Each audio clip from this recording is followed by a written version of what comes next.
And so there. You know, if I weren't so old, I would remember this week to week without having to go through every step. You are old. I know. Much older than me. This weekend made me feel old. I said to Brandy, actually, afterwards, I said, having a married child now, that's this, like, talk about rites of passage. Yeah. Like, for us, that was kind of a rite of passage. It was, we've moved now into, not only do we have adult children, that have moved out of the house, now we have adult children, a child that is married. And next thing we'll be grandparents. Soon. You know, well, we'll see. I don't know. We'll see. They want to have lots of kids. They did the game, and they did the shoe game, and it was interesting because I think, if I'm not mistaken, Ben wants to have his like ideal number, like his like 6 or something like that. Yeah. Which and hers is 4, but I assume we'll be grandparents before too long. But that's great. You'll have a lot of fun. Yeah, I'm looking forward to it. And you're young enough to, That's enjoy. The other thing, too, is I'm really looking forward to feeling like a young grandparent. Yeah. Like I can throw them around and get down on the ground with them and roll around. I don't want to be the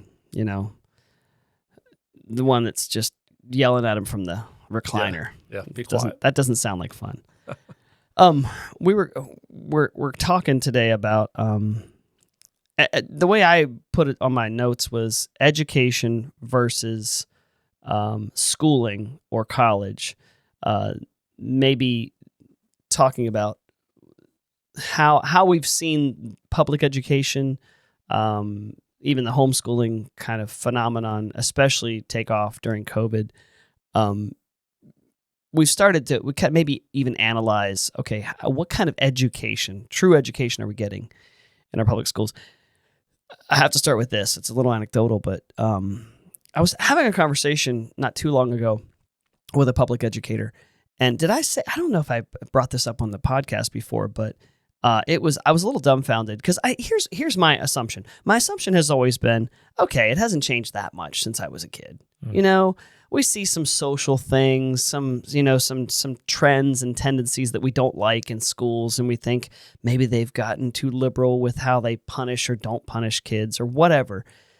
But the one thing that I didn't realize had shifted so much is just the standard of education. Yeah. Like a standard, like holding some benchmark. Yeah. I mean, and here's the difference. Okay, so let me compare it to, and I'm sorry, you know me, I always monologue in the beginning.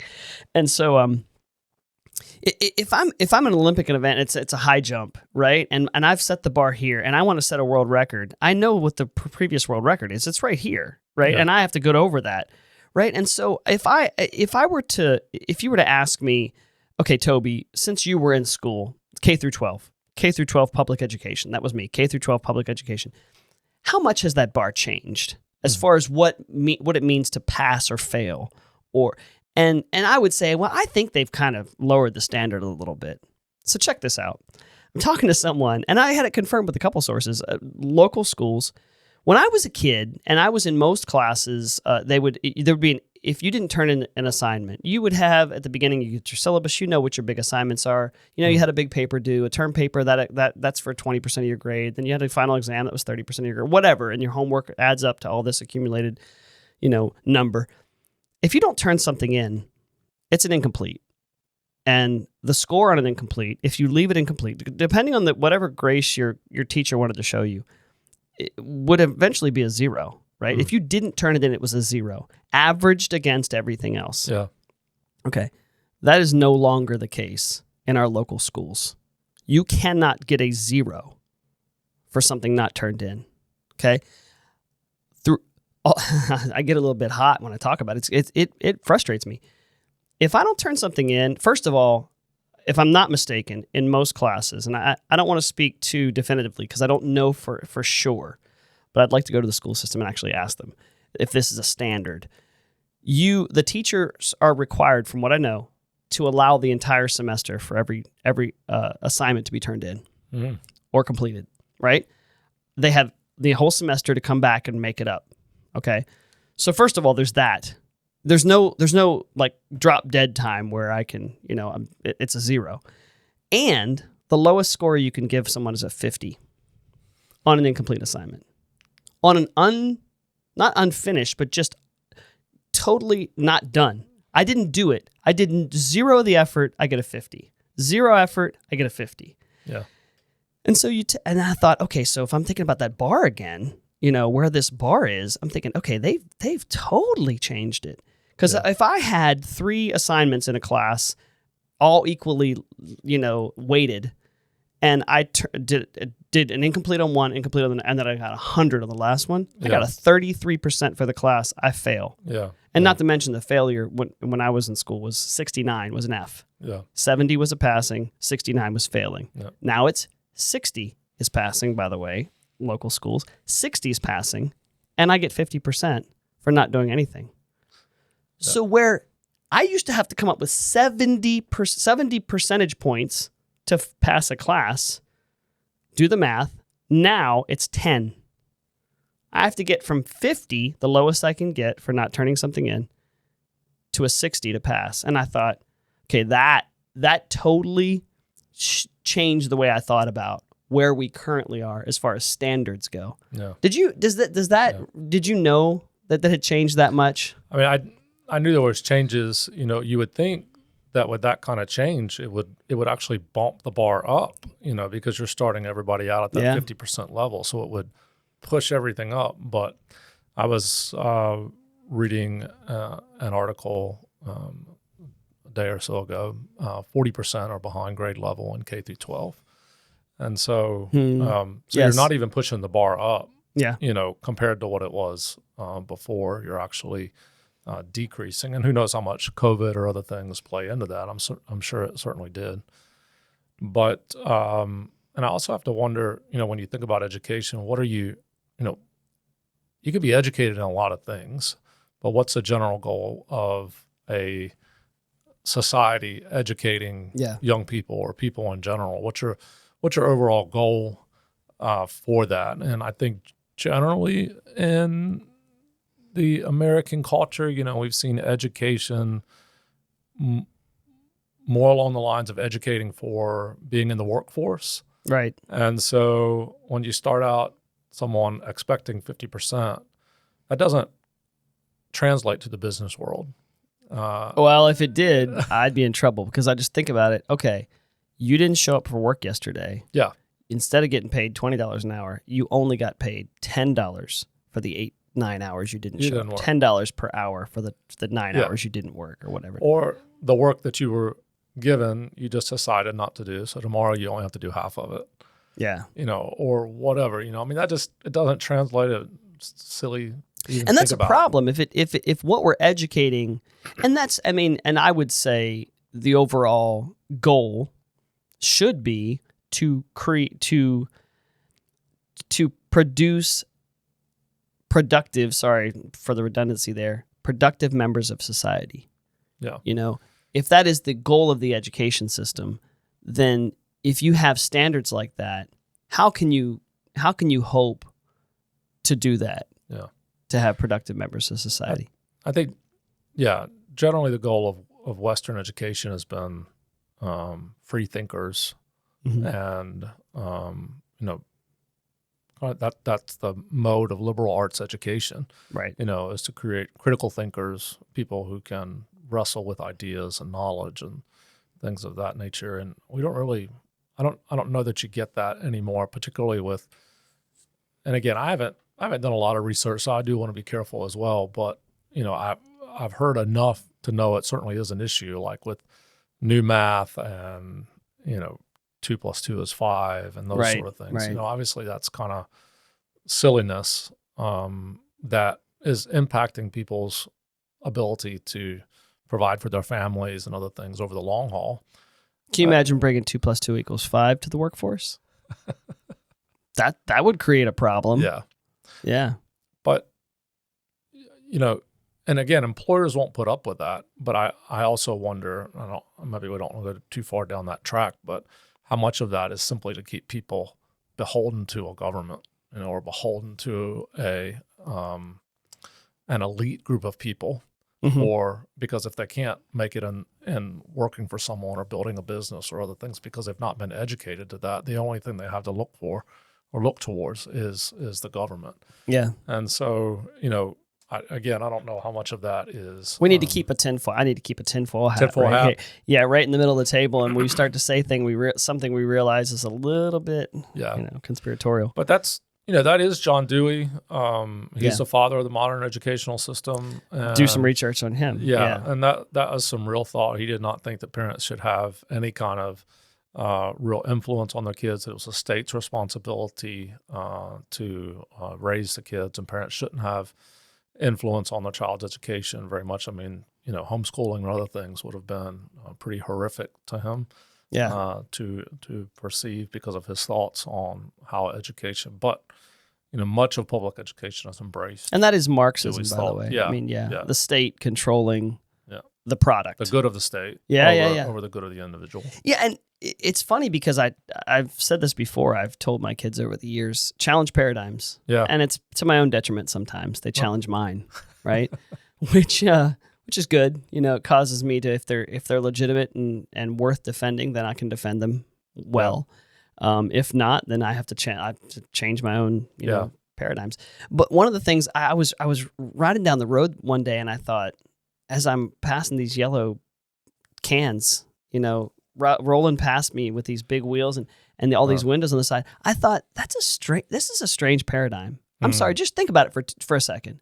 Every day, twice a day, we have these yellow vehicles that are running up and down the road, retrieving our children. It's like the Pied Piper, if you think about it. It's kind of weird. Yeah. Retrieving our children from their homes, loading them in with each other for unsupervised. I'm sorry, you have a bus driver in the front, but that unsupervised for the next hour or so while they transport them, whatever age, from the beginning, from 5 years old and up, transport them to a building to be then cared for and educated by several different people that parents really don't know anything about. Yeah. I'd be willing to wager that most parents know very, very little about the teachers that, and there's always those parent teacher, whatever conferences, right? Yeah. But still, how much do you really know about these people? Yeah. Right. And you think, well, Tobey, this is the public school system. This is the way it's always been done. No, it hasn't always been. It was Dewey and early 1900s where this kind of became, not even early 1900s, maybe. Yeah. Where this became but if you thought of, if you told this to somebody, pre-public school, K-12 education, we're going to put all our kids on a bus together, take them to a building. People are going to have them for hours and hours and hours on end. Bring them home. You're going to be tired when you get home from work, so you're really not going to have a whole lot of. You're going to feed them, maybe put them to bed. But for most of the productive hours of the day, they're going to be with somebody totally different who you really don't know very well. You don't know their values. You don't even really know their credentials. Yeah. And so, again, tinfoil hat, but that's a little bit odd. Well, I mean, I know now, like a couple times this week, I've passed a bus and it's dark when the bus is on the road taking kids home. So you're after dark for some of them getting home, probably. And the windows are tinted too. That's one thing I've noticed. The windows are tinted lately. I'm serious. They didn't used to be. Yeah, I don't know if you've noticed that. Now that you say it, I have noticed. You can't even see what these kids are doing inside these buses. But I think, how could we not expect, Vodi Bakum, I like what he says. You can't send your kids to Rome and expect them not to come back Romans. Right. I mean, I think that's a pretty good statement. But, again, I'm not saying the public education system is trash. I don't necessarily believe that, but I do believe that when it loses parental influence, when everything is top-down hierarchy without the influence of parents, then we are in a real difficult paradigm, and I think that's where we are right now. Yeah. I remember this has been a few years ago, and I think it was actually it's coming back to me. I think it's Terry McAuliffe when he was running for governor the second time for Virginia, and he made the statement about there was a big uproar within the educational system at that point that Glenn Youngkin Loudoun County. Yep. It was Glenn a big Youngkin deal really with the tapped into 2020 that, election. Yep. saying, hey, parents need to be in charge. And I think Terry McAuliffe said something to the effect of, either with his kids or his parents, we didn't feel equipped to do that, to tell the school system how to educate. We felt like that they were the ones that were trained to do it. And you kind of, if you don't key into that, you think, well, that's illogical. They've been trained to do it. It's kind of logical that they would know better how to educate kids and all that. Sure. But I think that's a way a lot of parents buy into it. I don't think that's the biblical way that God has called us to lead in our families.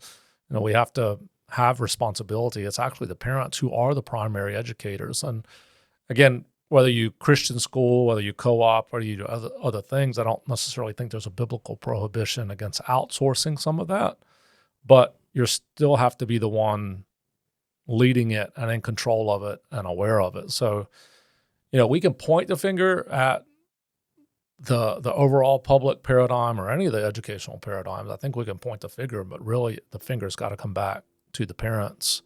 Because it's parental responsibility that says that should be at the forefront to say, what are you teaching? I need to know what you're teaching. What happened today? What are your credentials? What are you doing? How many parents are asking those kind of questions?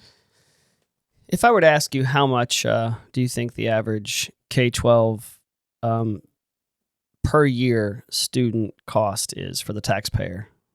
Average in the U.S. I don't know if you know this offhand. I looked it up and I was just curious.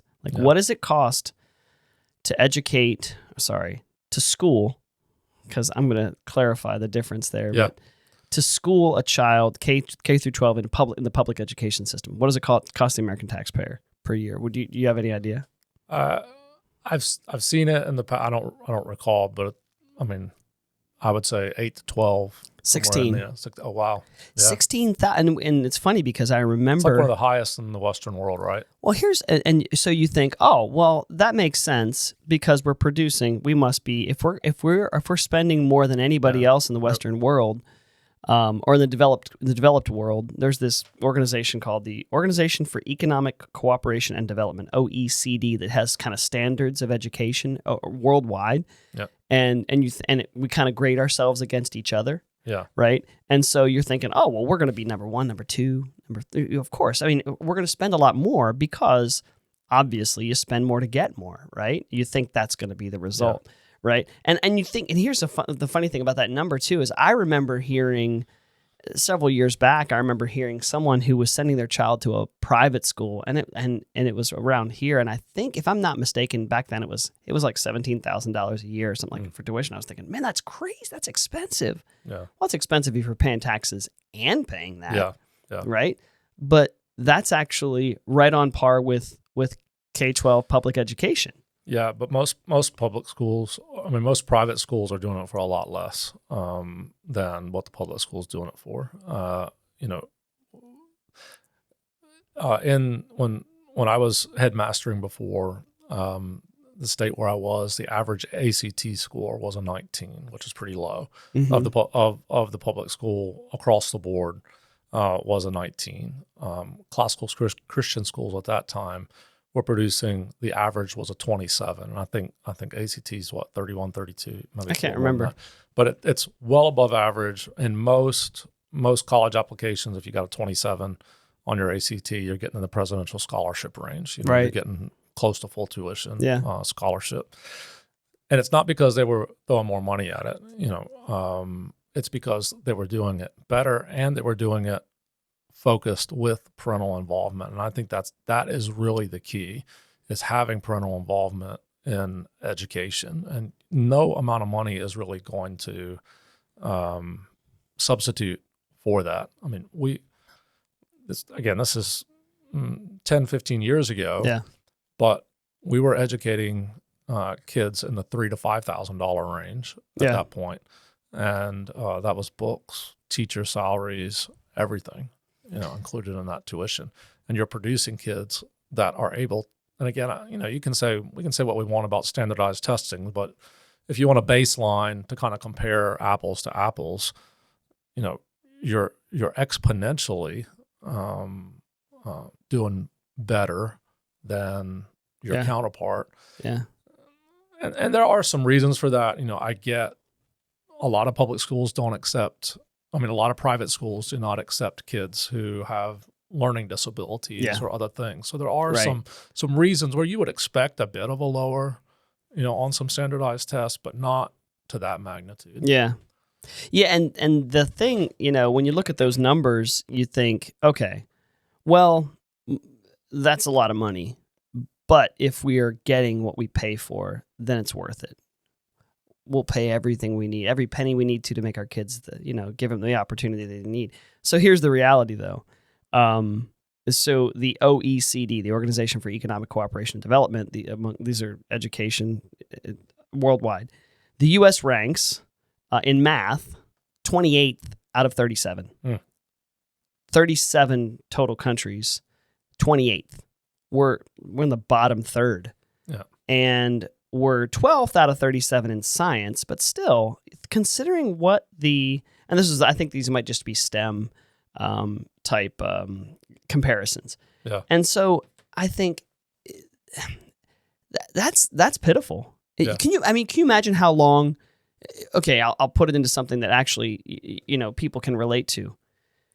If I'm a coach and we have 37 games in the course of a season and I lose 28 of them, right?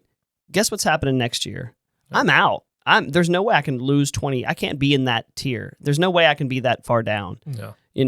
I can't be that bad and continue on. But we're not, unfortunately, we're not, and I'd say the one thing that I really am a big fan of, and we're not allowing people, we don't allow people to take their money, their taxpayer dollars, and spend it elsewhere, which is vouchers. States that do that have seen really great results. Yeah. Be able to take my money and instead of forcing me to spend it on a failing system, and not everywhere failing, but a failing system, when it produces this kind of results on average, I should be able to take that money and spend it somewhere else where I know for a fact it has better results. Somebody who's producing better results. Yeah, I think that is ideal. It would create more competition, which is, I think, important. There is no incentive often within certain educational systems for teachers, whether you pass, fail, they don't care. And and again, in some of the school systems where you can't fail, you get pushed through from one grade to the next, no matter what your ability to perform is. What is the incentive? There's no incentive. Every other business has incentives. There's an incentive to do better, incentive to push more, and that's gone in a lot of ways from particularly the public educational system because it's funded by the government. It's so hard once something is funded by the government. It's not, it's not necessarily the people, although I think there are some bad actors, but it's not necessarily the teacher in the classroom. But everybody does better when you have an incentive. Yeah. There's a reason for you to grow. There's a reason for you to push through, but when you're going to get paid, you're going to get paid well, you're going to get good benefits, know that you're going to have off a certain amount of time. Yeah. And people, obviously, and rightly so, people say, well, don't attack the teachers. Not attacking the teachers. There are a lot of great teachers. Actually, there's a lot of poor teachers too. And that's the problem. Yeah. And I will tell you in business, this is the problem. When you have people that underachieve and don't try hard, to give them the same status and pay as someone who is trying really hard and achieving great results, is not only unfair, it's unethical. Yeah. And so what I would say is the system's broken that allows poor teachers, because of their tenure, because they've been there a certain amount of time. We've talked about this versus merit-based pay versus tenure and position. If I have a certain rank or position, a title, if I'm this kind of teacher or instructor or whatever, and I've been there a certain number of years, that those two things define my pay. Yeah. I'm sorry. That's where I think it's unethical. So I don't attack the teachers. I what it does is it it pulls down those teachers that really want to make a difference in children's lives, because they're going to have to, what they're going to have to do is put themselves out and put even more effort than the person next to them, and know every year they're making less than that person. They're being rewarded less than that person is. And I'm sorry, you can only do that for so long before you get really unmotivated. I think it would be an interesting study to see as well, the type of people that type of system attracts, in the business world. There's certain people who are geared toward entrepreneurial, adventures and other things. So, what type of people does the education system attract to teach and to lead in it? And again, be careful painting with a broad brush, but there are some systemic things that do come to pass over years of a system being created in which, I've been here 10 years, I'm going to get paid more because of my 10 years, not because I did anything in that 10 years. Yeah, and I think, and that's the real problem too. Another real problem, just like government, is administration. And I remember the number. I pulled the numbers one time, and I don't have them in front of me, but the number of the percentage of budget, I think it was Albemarle County where we are. Yeah. The percentage of budget that goes to administrators and the number of administrators versus the actual teachers and resources. Yeah. Teachers and resources and administrators. Yeah. And administrative salaries were ridiculous compared to teachers. And people say, "Oh, you're attacking the teachers when you attack the system." I'm not. Yeah. If anything, take those administrators and say, "You know what? You are being paid way too much, and this is ridiculous for what you're putting in for you to be paid this kind of money." Yeah. And so give that to the teachers, but not just give it to the teachers who achieve. Tony Wayne was my physics teacher in 11th, 12th grade. Awesome teacher. And it's sad for me to think that guy, who was just incredible at getting hard concepts into a palatable kind of sandwich that he would like feed us, and we'd be like, "Oh, physics made sense," and it was fun because of Tony Wayne. Yeah. When I was in high school. And I think the idea that guy would get paid the same amount as some boring, horrible, just, someone that just went through every year just kind of went through the motions. It's just not right. It's unethical in my estimation. Yeah, no, I agree with you. I think the educational system is in a sea change right now, though. I think we're really on the front end of that. Yeah, I hope. And I think when we're 28th out of 37 in other countries, I mean, you at some point you got to say, okay, you got to fire the coach. Yeah, it's going to be a fight in a lot of ways against the culture, because so much of education is no longer reading, writing, and arithmetic. It is, the making you, your gender, your sexuality, the way you treat other people, those kind of things have become more important than some of the other important things, the more important things. And there's going to be a fight because there's a reason for pushing those kind of agendas into the forefront, which can be done more easily within a government-funded educational system than within private funding. But I think we are at the beginning of a sea change. I think COVID accelerated it. Yeah. But I do think we are going to see some massive changes in education, both K through 12, college, trade school. Yeah. I just see it on the horizon. I already see it happening.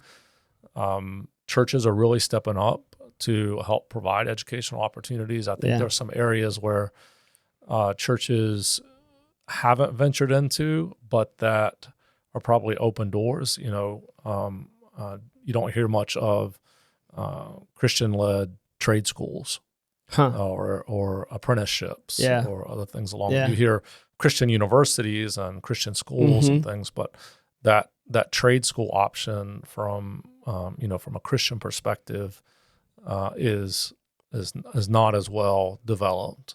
I mentioned earlier with regards to those with developmental disabilities, that's an area as well within the church that has tended not to receive as much attention, but I think those areas we'll see in time to come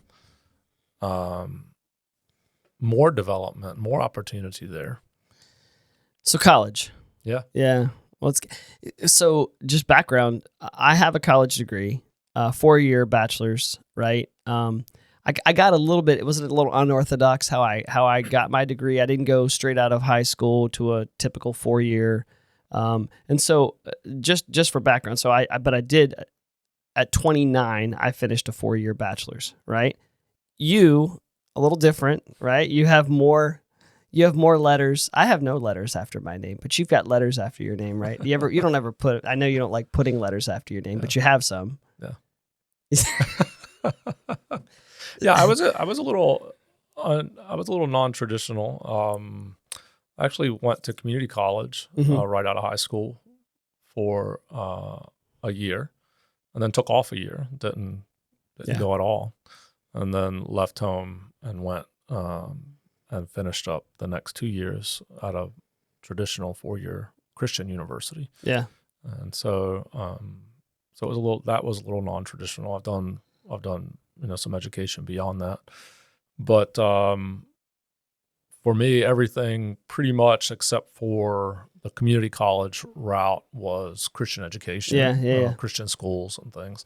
And even I grew up, K through 12 was public education. Again, community college was public education.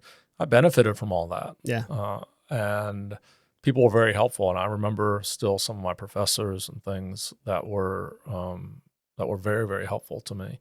But so much has changed, like seeing my kids who have also attended the local community college as well, seeing some of the things that, while there's good education, I think, that came out of it, but some of the social things, which are, just why do you even need that? Why does that need to be?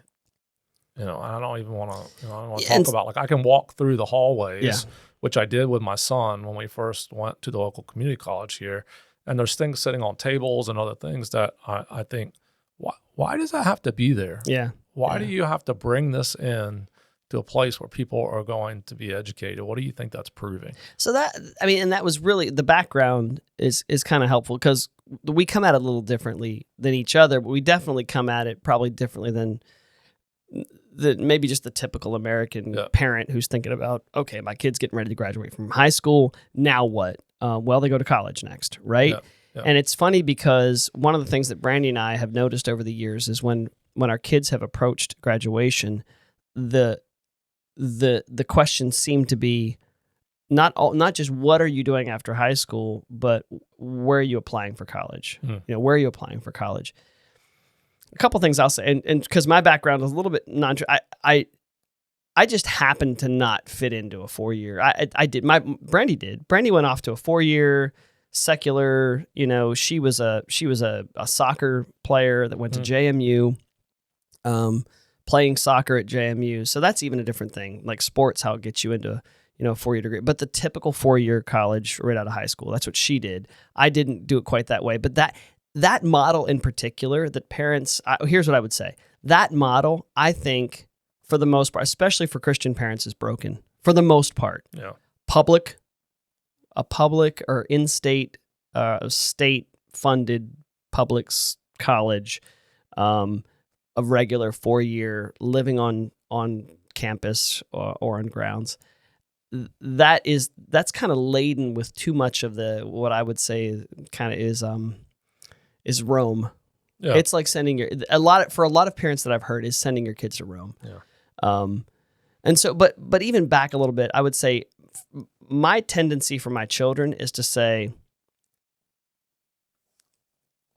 I'm not really sure college is a great idea for most people. And that's what, when I say that, I mean it. I mean for most people. I would say for the minority, it makes sense. I want my, accountant or my attorney or my doctor or, I want those people in my life to have a pretty extensive education. Mm-hmm. I want them to have some formal education in those fields.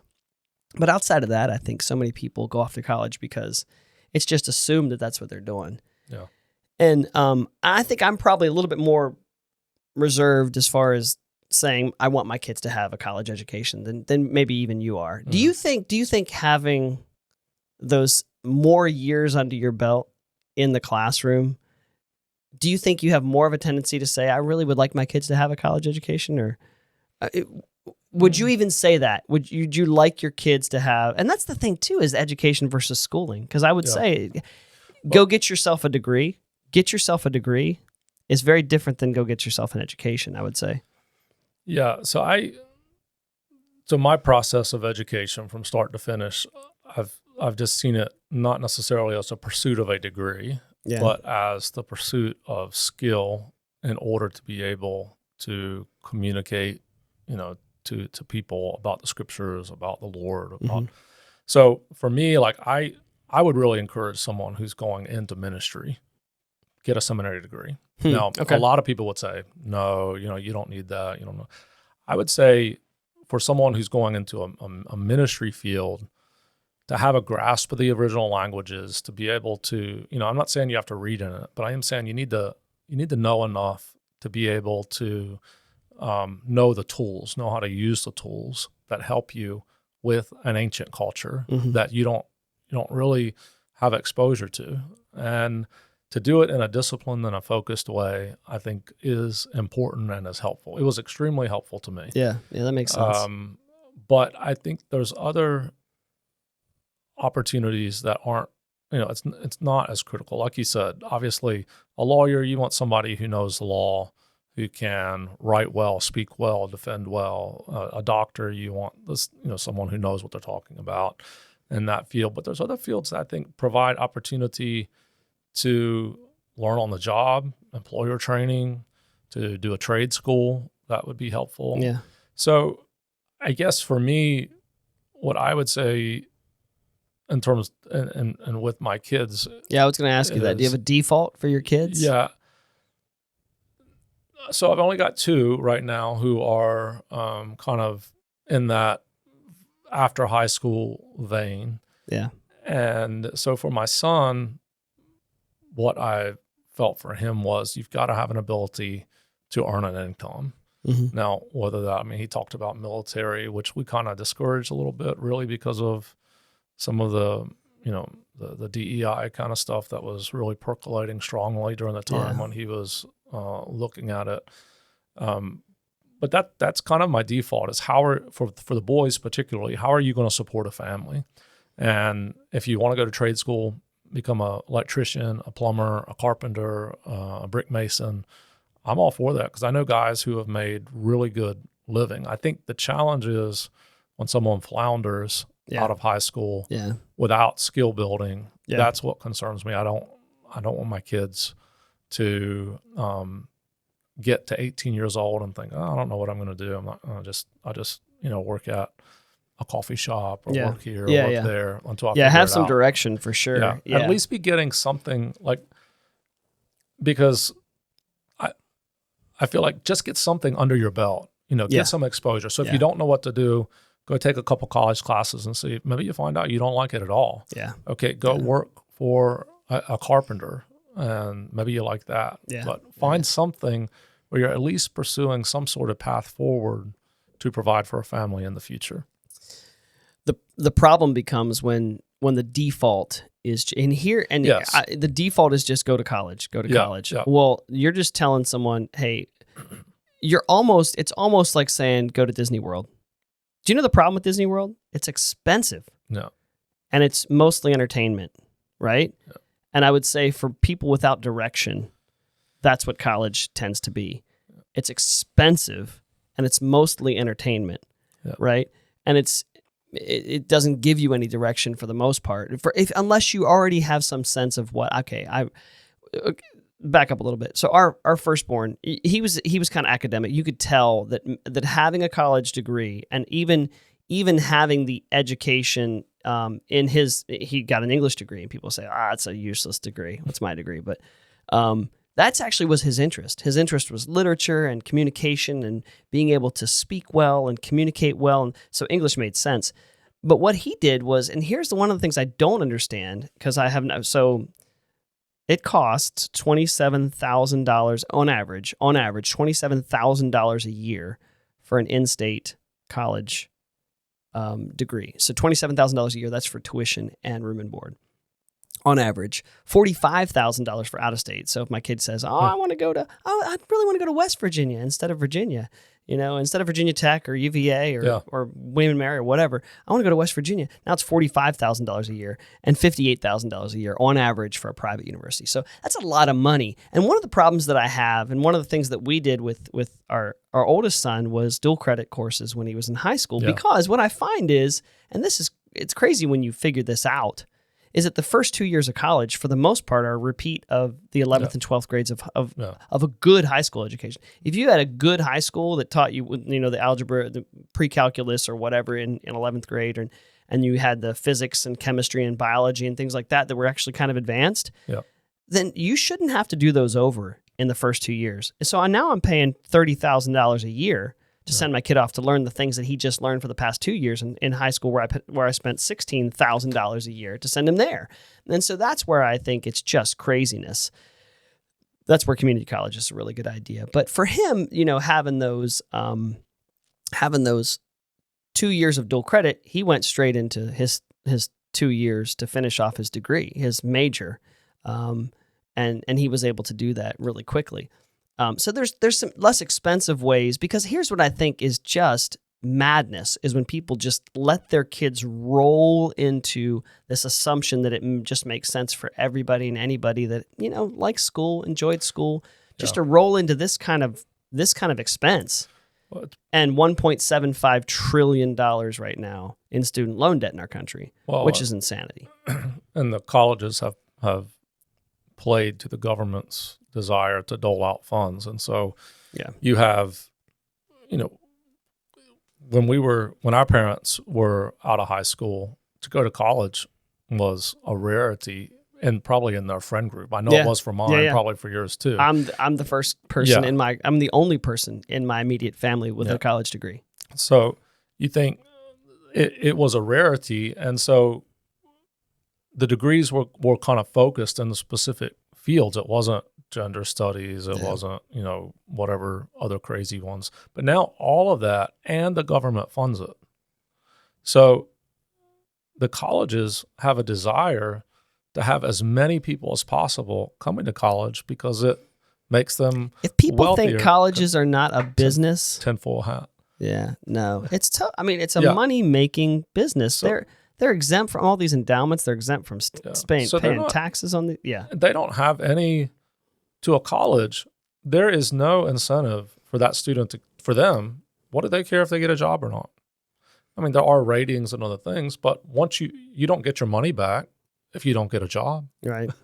I actually heard recently, it was a podcaster said, why don't we do exit exams? We do entrance exams for college. Why do we not, for employers, do exit exams?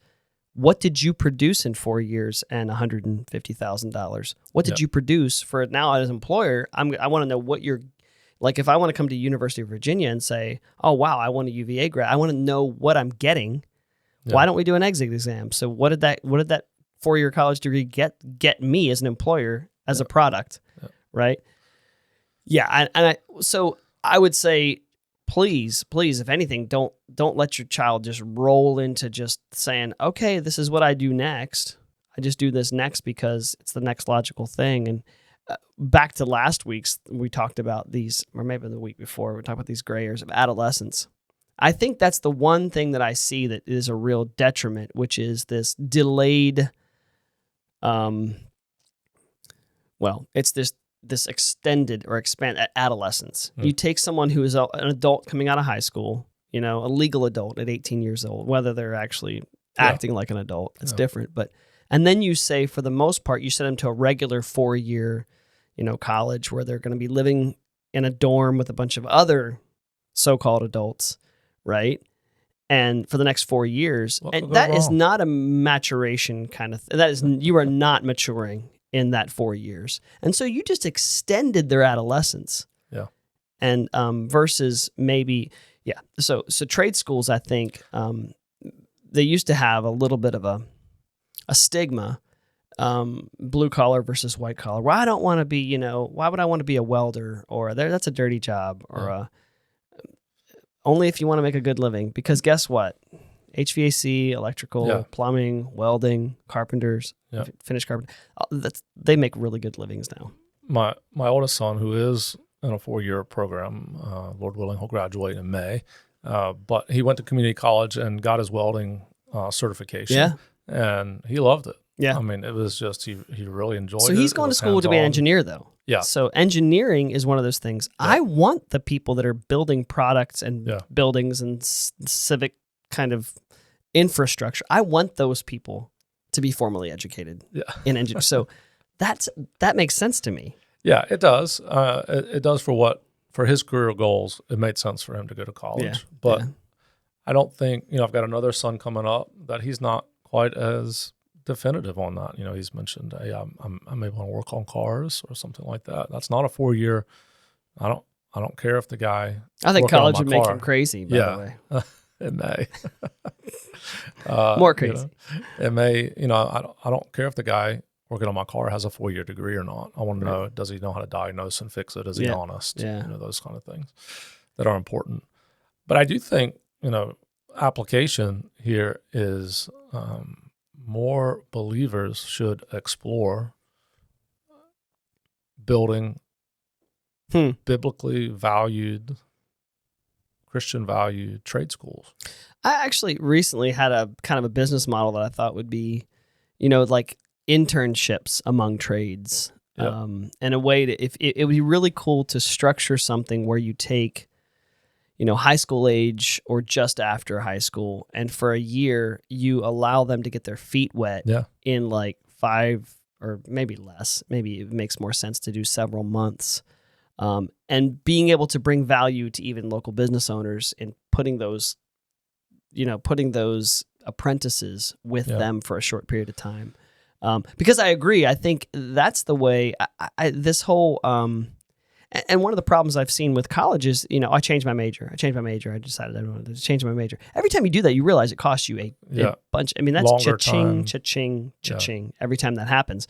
And so I think maybe we could do that same thing, with apprenticeships. So my dad, right out of high school, my dad went to a local kind of trade school, which paired him up with a business. So my dad, by trade, is a brick mason or brick block stone. And so by the time he was 22, he had completed the apprenticeship, which meant that, he was a full-fledged mason. That's a skill that benefited him, though he, like in his earlier years, he did not necessarily focus in that trade particularly. But later, in the early 80s, he started a business focused on that. And so, that was a great, my dad would have, we make fun of him for the way he spells, and other things, because college just, you don't need to spell to lay block. Yeah. I mean, I'm not saying that that's indicative of guys who are in trade at all. All I'm saying is for him, sitting in a classroom. No one can spell well by the way these days. Yeah. It's embarrassing.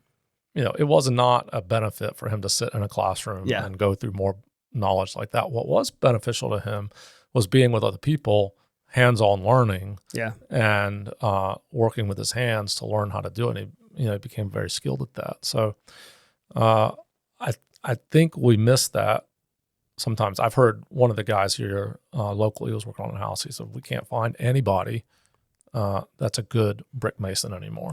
That's the problem too, is having been in business, it's not just the cost.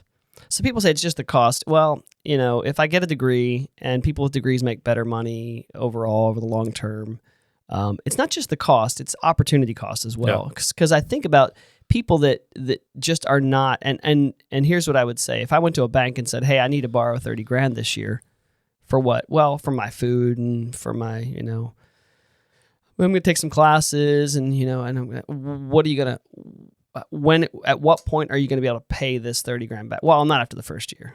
By the way, I'm sorry, I'm going to need another $30,000 next year as well. Yeah. Okay. For what? For all my food and some classes and stuff. And are you going to be able to start paying that back? No. I'll need another $30,000 the following year as well. And you say that to a bank, as this is a business loan, right? and then after the fourth year, you say, okay, are you turning a profit now? Are you starting to make a profit now? In the world of business, they would say, well, at what point do you become profitable? And it's a big question mark. I don't know, right? Because for most people, at the end of that 4 years, unless you know exactly what you're shooting for and you know what the opportunity is, to make a business case for spending that kind of money and wasting 4 years, it's a really, really, that's a hard row to hoe. And I just think more parents should require, or at least have it in their minds, wait, we should probably create a business model here, what are we getting? Yeah. Where are we heading with this, and what are we getting out of this? It's pretty simple with a trade. You know how long it's going to take you to get up to speed with the trade, and there's a pretty good case to be made for what kind of money you can make after 6 months or a year of learning this trade. Yeah. That's something that you can, like electrician, plumbing, masonry, carpentry. Those are all things that you can do. Yeah, auto mechanic. Yeah. You can do at a younger age. Like both of my two oldest boys have both worked for contractors since they were 15 years old. Yeah. And so that's learning skill right at the get-go, that if you want to go in that field, there's a way to explore that and go deeper into that, which again, I think for any young man, having some type of skill where you can fix something, build something, fix your car, build a dog shed, and whatever, is kind of important anyway. So yeah. And here's the funny part, is that almost every institution that I know of, you can audit classes. So if you truly just want to get the education, you can go to almost any college class, a lot of places anyway, and just sit in and learn. Yeah. So you could learn just as much as the kid sitting next to you earning credit for that. Yeah. You're just not getting the credit for it, but you're still getting the education. Yeah. So paying the money does not equal the education. The education you can get without the money, without paying for it. You can actually get an education by just sitting in and receiving the information and kind of absorbing it. It's the degree. They pay for the degree, right? And that is what happens there. I don't know what happened to my camera. I just realized something's... I think the degree assumes you've completed some sort of knowledge, basic knowledge in a field or something like that. Yeah. But I don't think that necessarily correlates anymore. Yeah. Degree does not necessarily equal knowledge. Yeah. Or wisdom, certainly. So I don't know if this is funny. So we'll have to see later if my video feed is actually doing this. I just realized there's a problem with my video. It's looping, and I don't know what that's doing. So hopefully it's actually recording differently than that, and I can use this. If I can't use that, then I'm going to be a little irritated. But the audio only. It'll be audio only if that video feed really got, because I don't know that people really animated. People really want to watch that. So all right, well, we can wrap it up there. It didn't cover everything, but I think it's kind of to wrap. I mean, at least my to put a bow on it. How I would wrap it up would be intentionality. It's a word that I've tried to apply to my life, is be intentional. And so just kind of rolling into even your K through 12 education, parents, be involved. Make sure your kid's actually learning something, reading the actual material, reading the books. Knowing your teachers. Education's free. It requires time and effort, but it doesn't necessarily require the money. Degrees are what cost money.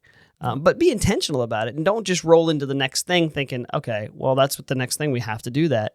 I think, like you said, I think that paradigm is shifting a little bit. Yeah. So. All right. Well, we'll see if any of this works, and wrapping it up. I don't know if my music's going to work or what. I hope it does, but the video is being funny.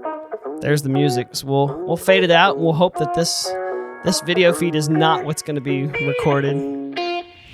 Thank you. Thank you.